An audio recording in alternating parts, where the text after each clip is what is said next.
empezamos el seminario. Muy bien, esta es la ponencia que va a cerrar nuestro seminario este año, el Seminario de Investigación en Historia Moderna, el SIHMO. Hoy contamos con la presencia de Peter Burke, que todos conocemos, por eso es muy difícil poder hacer una presentación realmente para mostrar lo que ya todo el mundo conoce de un historiador, un polímata, que ha marcado la historiografía del siglo XX y de lo que llevamos del siglo XXI y todo lo que queda, ¿no? Se formó en Oxford, fue catedrático en la Universidad de Cambridge, aunque había iniciado su vida académica en la Universidad de Sussex en 1962. A Cambridge llega en 1979 y continúa como catedrático en la Cátedra de Historia Cultural de la Universidad de Cambridge hasta nuestros días como un catedrático emérito y miembro del Emmanuel College.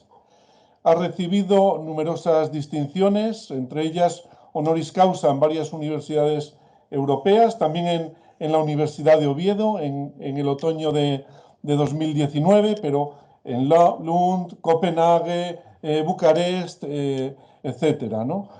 Miembro de la Academia Británica y miembro de la Academia Europea, que además en el año 1998 le distinguió con la medalla Erasmus de esta institución. Digo que es muy difícil presentar a Peter Burke porque en esta época en la que vivimos, en que se mide nuestra producción científica por indicadores bibliométricos, realmente no se hace justicia al impacto que tiene la aportación de los historiadores. Yo creo que hoy un historiador del siglo XXI que no haya leído la obra alguna de las obras de Peter Burke sería difícil de encontrar, y esto va más allá de cualquier medición cuantitativa. El impacto de lo que uno escribe, de la materia de sus reflexiones, en diferentes disciplinas, la sociología, la historia, la filología, por ejemplo, y la enorme aportación para establecer diálogos, puentes entre estas distintas disciplinas, son una aportación esencial de la obra de Peter Burke a la investigación y a la historia del conocimiento.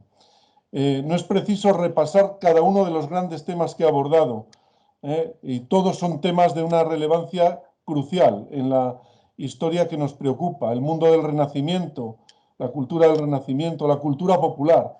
Yo creo que fue una de mis obras de referencia cuando estaba estudiando mi graduación. Yo recuerdo dos especialmente, y una era la cultura popular en la Europa moderna y la otra era el libro de Christopher Hill, El mundo trastocado, ¿no? Y fueron dos obras que me abrieron a todo un universo, una forma de leer la realidad y leer la historia, ¿no? Pero la producción de Peter Burke se ha extendido por la historia de la comunicación, las lenguas, las traducciones, el saber y su transmisión, los patrones culturales, a veces en objetos de conocimiento tan intangibles como los sueños o como el futuro, como estudiar la historia del futuro. Parece una contradicción, Peter, esto de estudiar el futuro en el pasado, ¿no? Pero es una materia fascinante como casi todas las que ha abordado. Yo destacaría también la enorme capacidad para no rehuir ningún debate, para estar en los debates más importantes de la historiografía en que nos movemos, de la reflexión sobre el sentido de la historia, el sentido del conocimiento, el sentido de la ciencia, por tender puentes entre todas estas disciplinas y por apostar por combatir de la forma que deben hacerlo además los intelectuales contra la amnesia histórica, que a veces provoca problemas de convivencia en las sociedades en las que vivimos, ¿no? Hay que combatir la amnesia social contra aquellos elementos que nos impiden vivir con mayores dosis de tolerancia, y también ser generosos a la hora de transmitir, de compartir el objeto de nuestra reflexión. Por eso decía que es difícil medir realmente el impacto de una aportación historiográfica y es muchísimo más difícil medir el impacto de la aportación que ha supuesto la obra de Peter Burke. Hoy en día también yo sé que le siguen preocupando grandes problemas con los que nos enfrentamos, que son también retos no solo de la historiografía y de la ciencia, sino también de la humanidad, ¿no? El reto digital, que a algunos nos tiene preocupados a la vez que fascinados, pero es un reto importante al que deben enfrentarse las sociedades humanas y que va a afectar a nuestra historia del conocimiento, la que construimos hoy, ¿no? Y luego también el papel que juegan esa especie casi en peligro de extinción, yo espero que no, que son los polímatas. Entonces, yo quiero saber qué nos puede contar hoy Peter a propósito de estos retos con los que se encuentra la historia cultural, que nunca es nueva porque estuvo siempre, y a veces estuvimos un poco más ciegos para verla, pero estuvo ahí esperando que hubiera personas con gafas dispuestas para explicarla. Muchas gracias por venir, Peter. Estamos encantados. Es un gran honor. Thank you, Tomás, for the warm and generous introduction. And hello, everybody, wherever you are. And it's always a pleasure to talk about cultural history, to attempt to see it from different points of view. Now, when I was a student at Oxford, I began to read the famous Study of World History by Arnold Toynbee.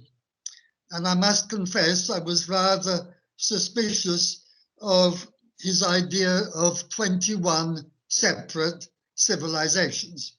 I should say, in Britain in the 1950s, only anthropologists spoke about culture.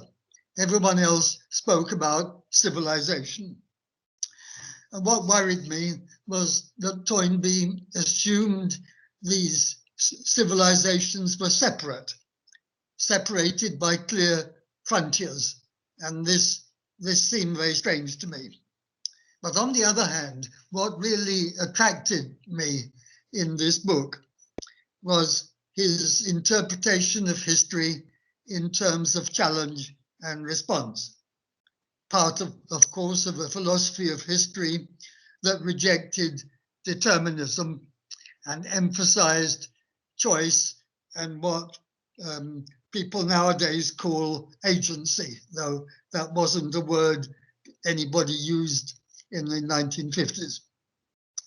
And I continue to find this idea of challenge and response a valuable idea to think with, whether in the study of individuals or social groups or cultural movements. I'm not so sure that it works as well where Toynbee wanted it to work in the study of a whole culture. But anyway, I leave that open. What interests me now is that I think the idea of challenge and response is a good way to approach the history of historiography, the history of historical thought and practice, including cultural history in the 21st century, my subject today. Okay. Cultural history began in the 19th century as itself a challenge to political historians. Actually, a friend of mine from Copenhagen wrote a study of the history of cultural history, and he called it cultural history as opposition. I regret to say you can only read this book if you know Danish. It's just too bad it's never been translated. So it began as a movement of opposition, but today I'm tempted to say it has formed a government, and of course, like all governments, it is the subject of opposition in its turn. There are new challenges. Now, what about these challenges? One reason that they they happen is that the present day changes, the present day in which historians, just like everybody else, live and work and teach and study. As the present changes, we look at the past from a different angle. That makes some topics for research appear to be attractive and, as they say, relevant, whereas other approaches to the past don't seem so relevant. So I want to talk about three specific challenges, three recent approaches to the past which have big implications for the practice of cultural history. First, I want to talk about the history of emotions. Then I want to talk about the history of knowledge, including the history of ignorance. And finally, I want to say something rather briefly about the history of the environment. So first challenge, the rise of the history of emotions, which emerged as a field of collective historical study quite recently, like 20, maybe 30 years ago. Although it was advocated long before by Lucien Febvre, and before Febvre, Nietzsche had already complained about the lack of histories, I quote, of love, of avarice, of envy, of conscience, of piety, and of cruelty. But today, we find enthusiasm for this field and even institutionalization. There's a center for the history of emotions in Berlin. There's another one in Western Australia. It's become a global movement. So why should it be the case that this interest has emerged in the last generation? I find this question difficult to answer.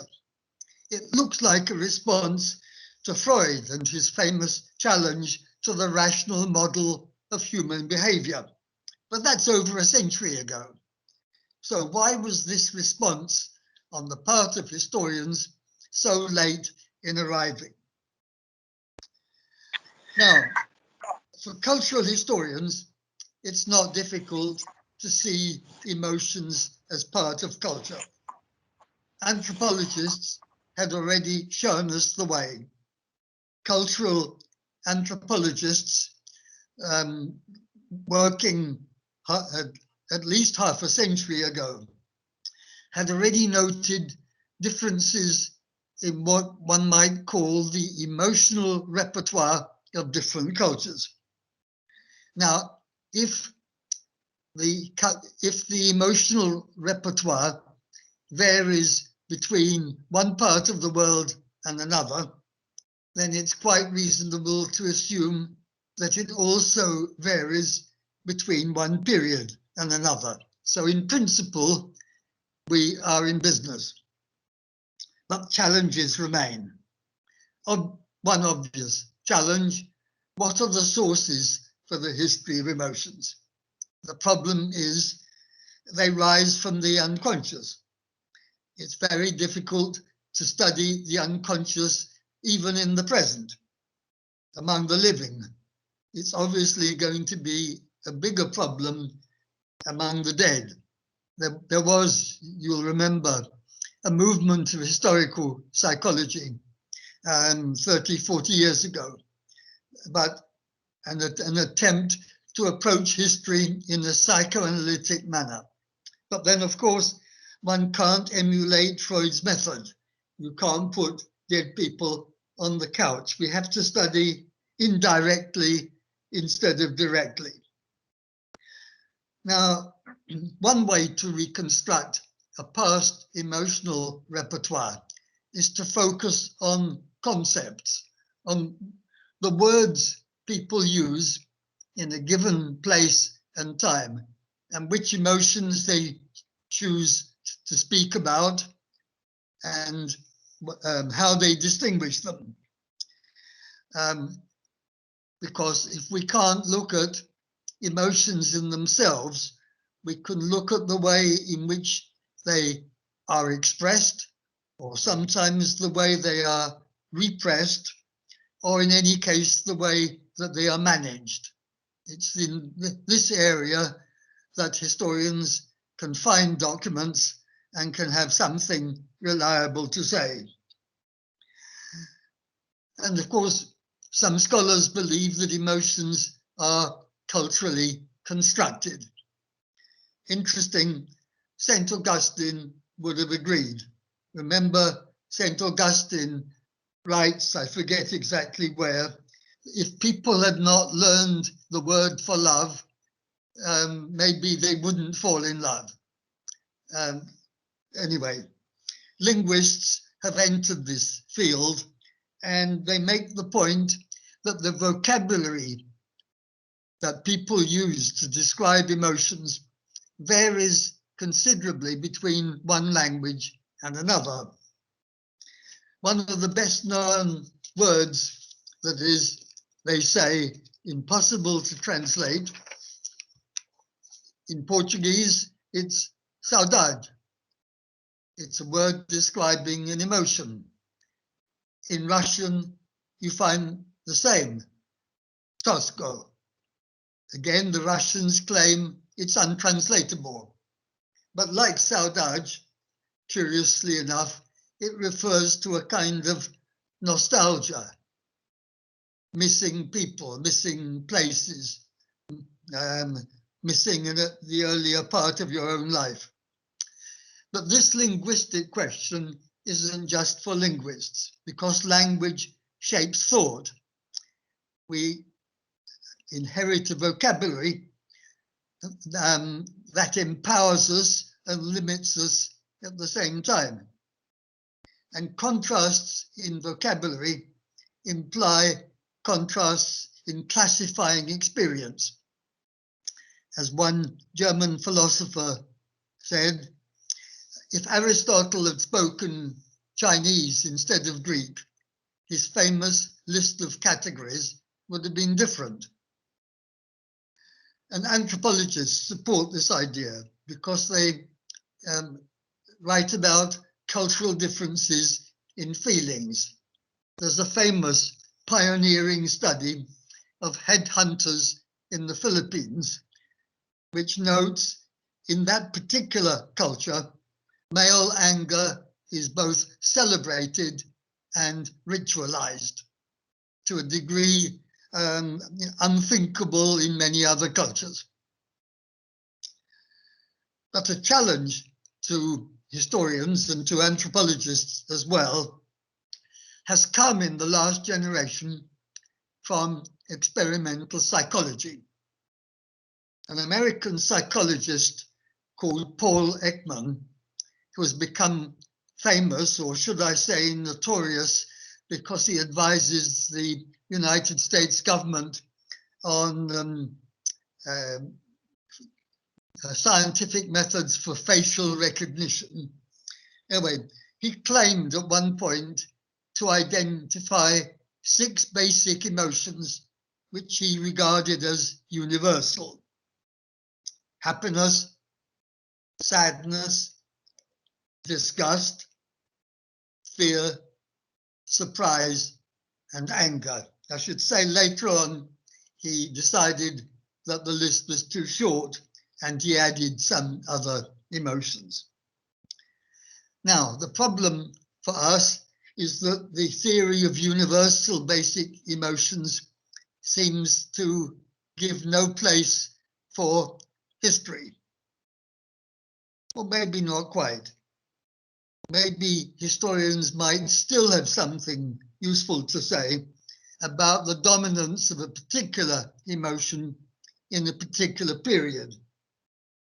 There's a famous book by a historian of the ancient world, the Irishman E.R. Dodd. It's called The Age of Anxiety.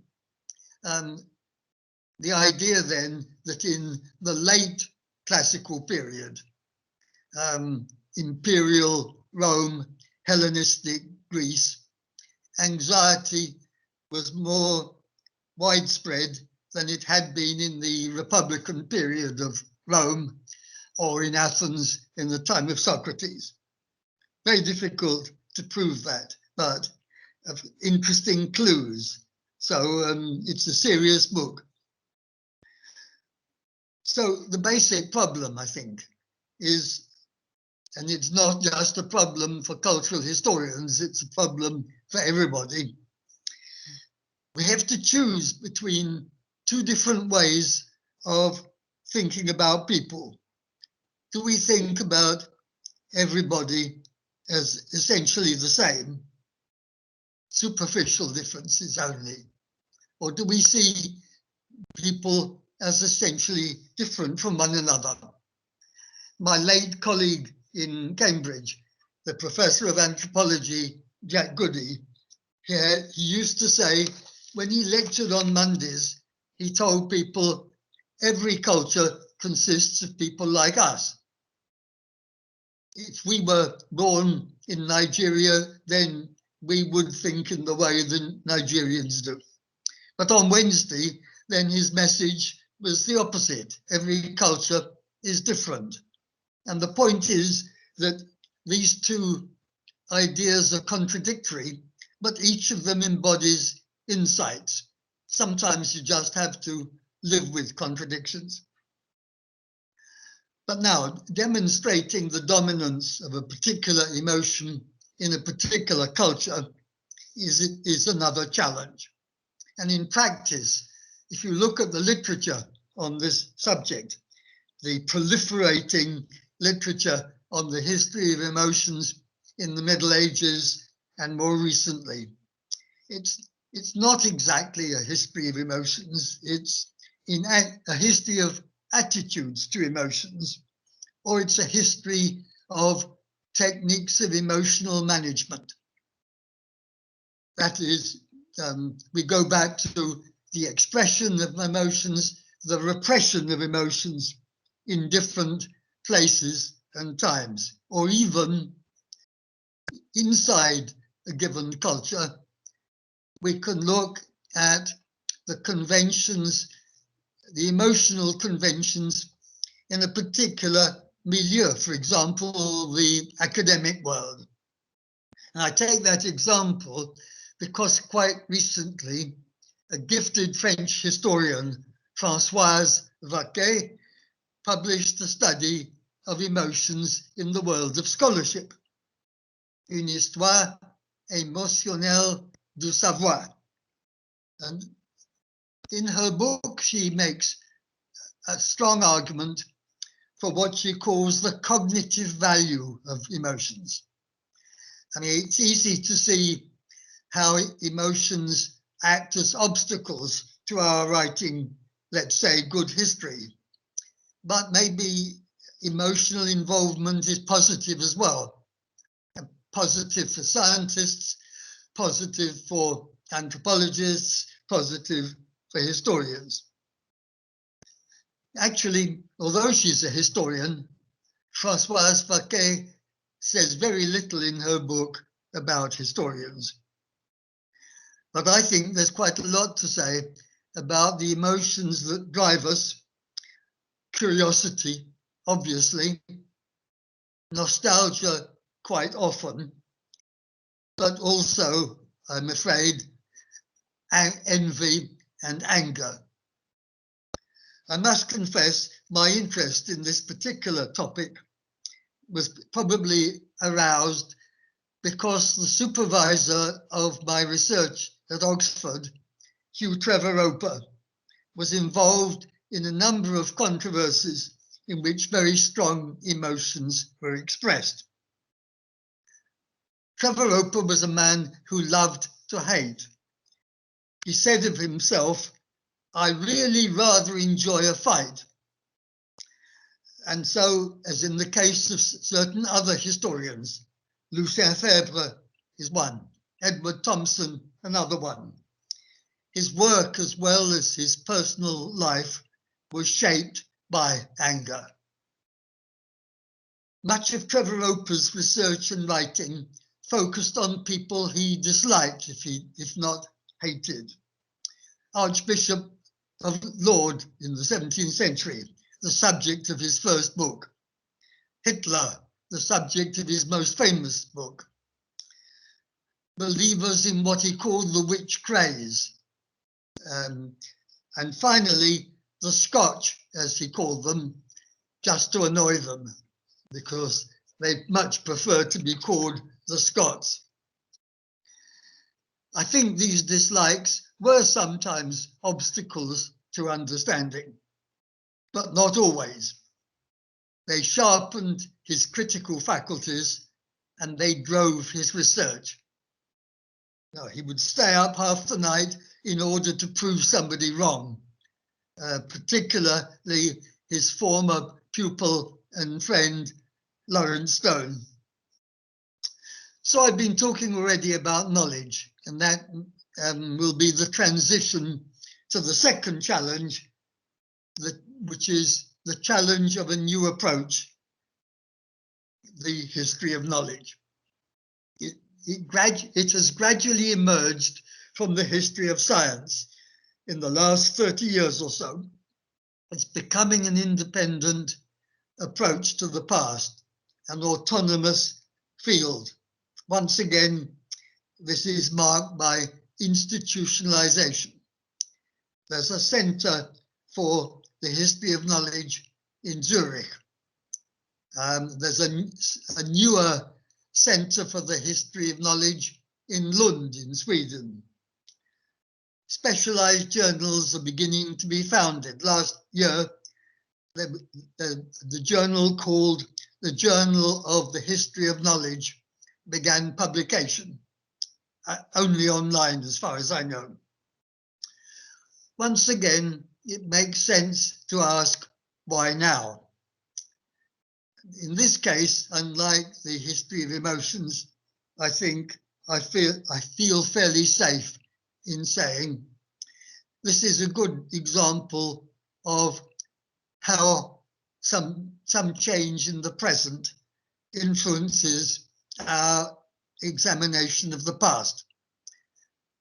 We live in a knowledge society or an information society, or more exactly, we live at a time in which there's an intense debate about whether or not we live in a knowledge society. And of course, historians, like everybody else, they read about this in the newspapers, in journals, they listen to discussions about it. And then they think, well, how different was this, or is this, from the past? So it becomes a stimulus to research. But there's also this question of a crisis inside the history of science. So now we come to the challenge of the critique of Western ethnocentrism, because the history of science was based on the idea that modern Western science was right, and any alternative interpretations of nature in the Middle Ages, in China, in Africa, they might be interesting, but they were all wrong. And in the last generation, historians of science, like other people, have begun to ask themselves, couldn't this be, at least to some extent, the effect of our ethnocentrism, that we think that we understand the world better than other people, and we reject alternative knowledges. And that was why, rather than make a contrast between good science and bad magic, the historians of science are redefining themselves as historians of knowledge. Indeed, the word knowledge is now used even in English in the plural. Doesn't sound very good, knowledges. It sounds much better in French, in Spanish, in Portuguese, I think. Savoir, saberes, and so on. But knowledges sounds a bit ugly, but I think it's a good idea to use it. We escape from the traditional binary opposition between us and them, in which we are right and they are wrong. But the problem that is solved in this way won't go away. More exactly, the solution advocated by historians of science not only solves a problem, but it raises another problem. In my interpretation of history, I should say, it turns out that in history, maybe in life itself, almost any solution to a problem is bound sooner or later to raise another problem in its turn. So that's why we always have something new to do. So in this case, is it right to assume that all bodies of knowledge are equal? Is it reasonable or not to dismiss, let's say, Scientology as a lot of intellectual rubbish? Do we have to accept it's as good as Einstein or Newton? So there's a problem if you say yes, and there's a problem if you say no. I leave that now to the philosophers and move on to another historical discussion. Now, for people who practice the history of knowledge, as I've been doing for about 30 years now, one challenge is to emancipate ourselves from the history of science.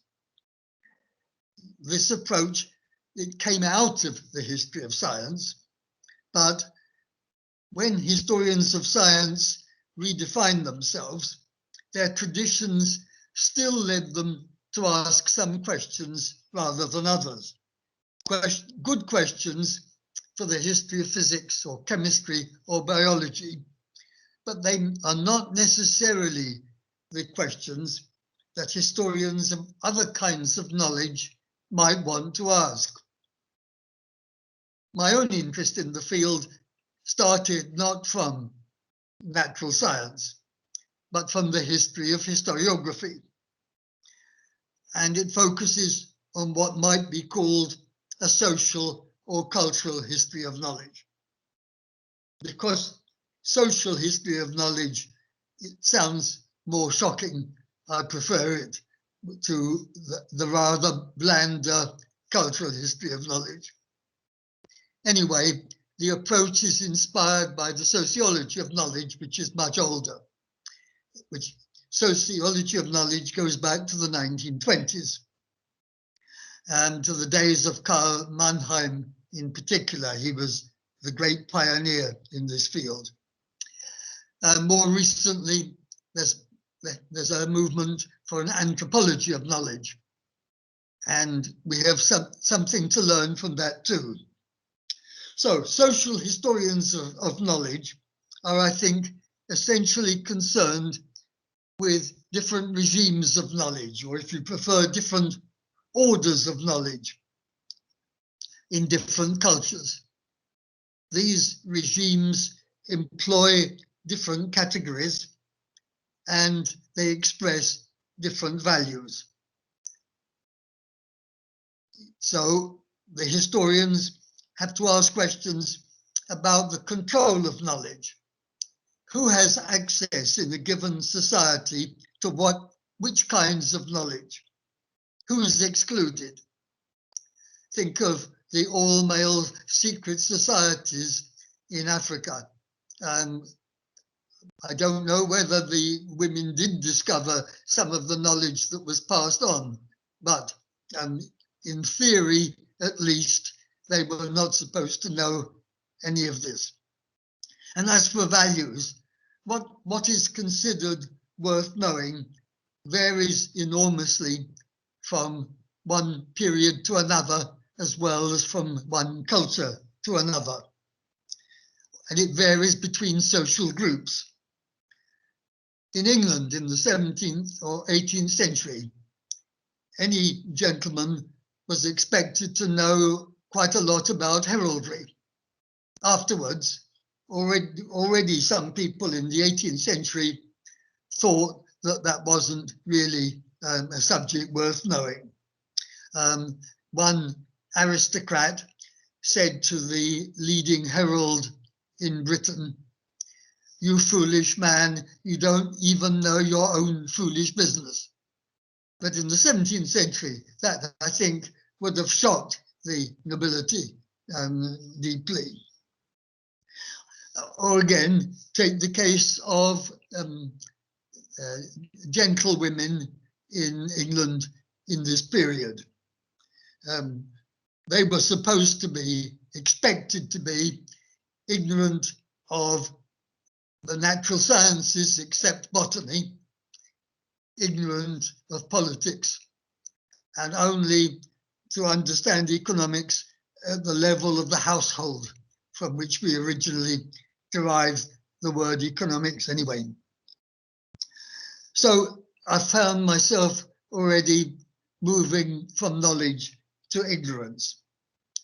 Now, I think it's a general rule that if you're studying a subject, at some point you will find it illuminating to turn this subject upside down.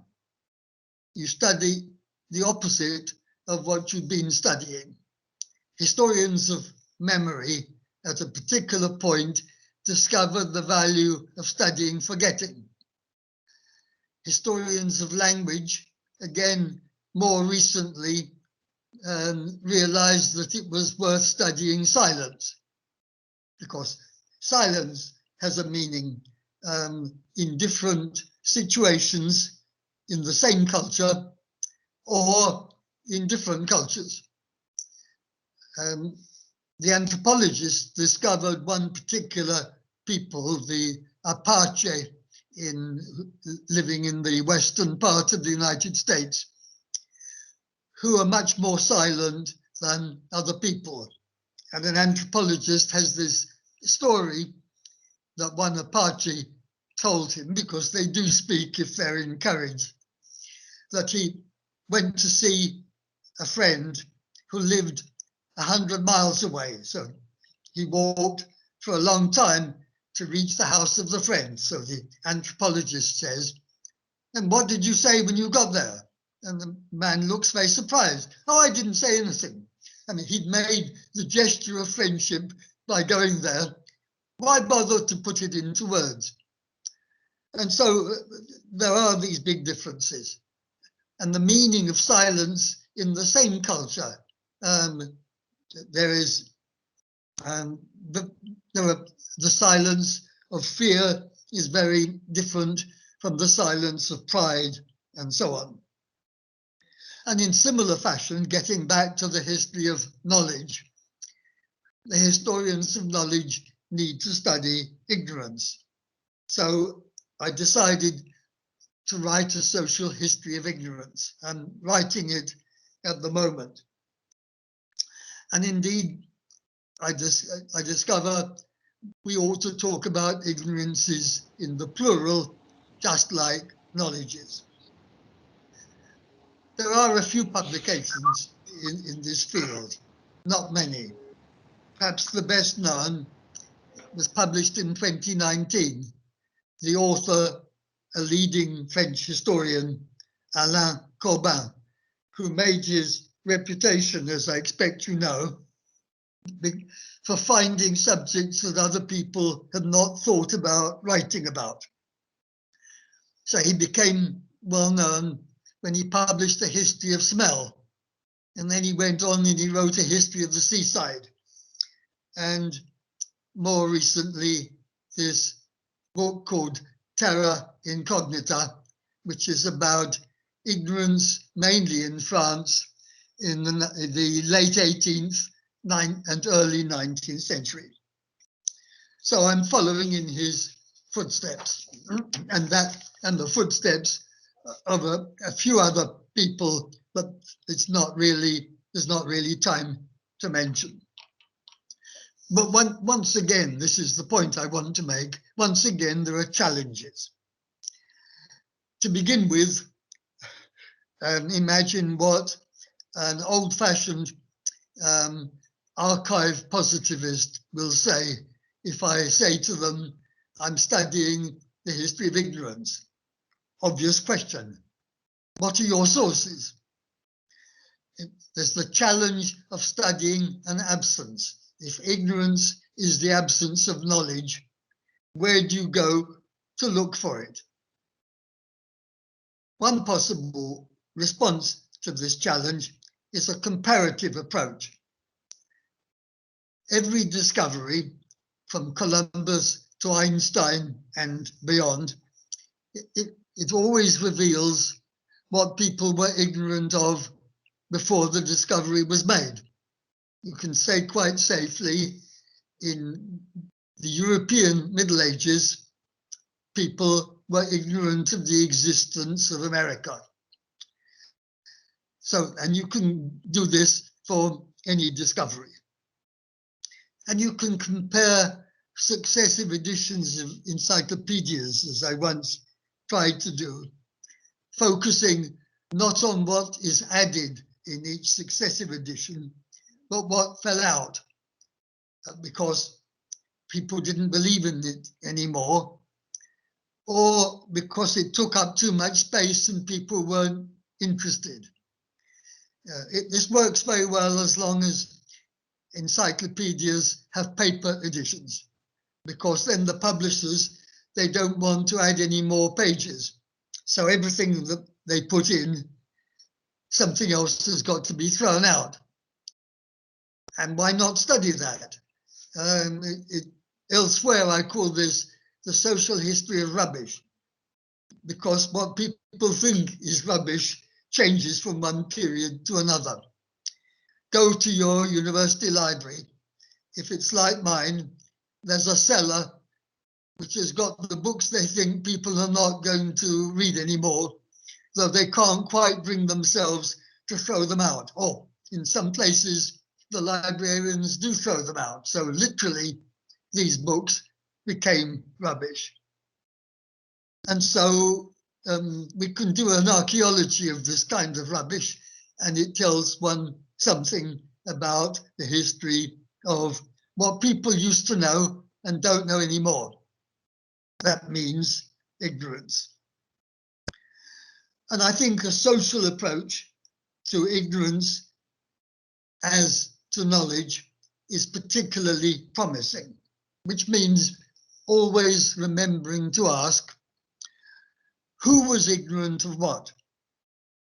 But also, this changes the enterprise.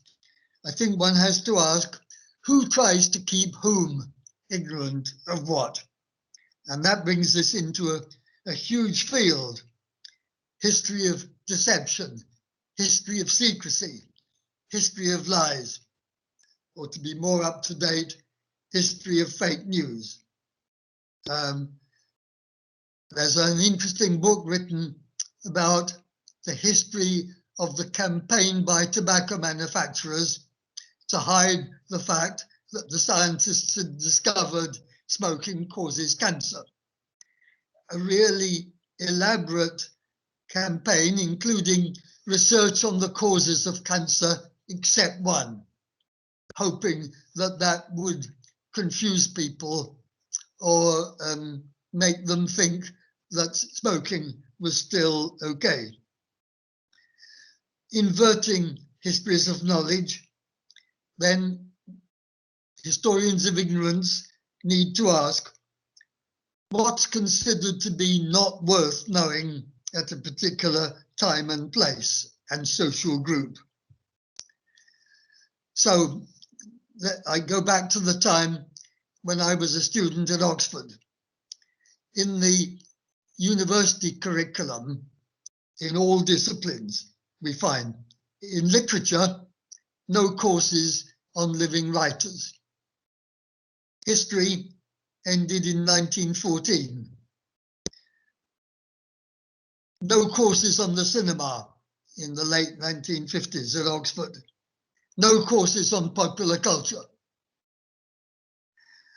And when, in 1959, Eric Hobsbawm published A History of Jazz, he was wise enough to publish it under a pseudonym, because Eric wasn't a professor yet.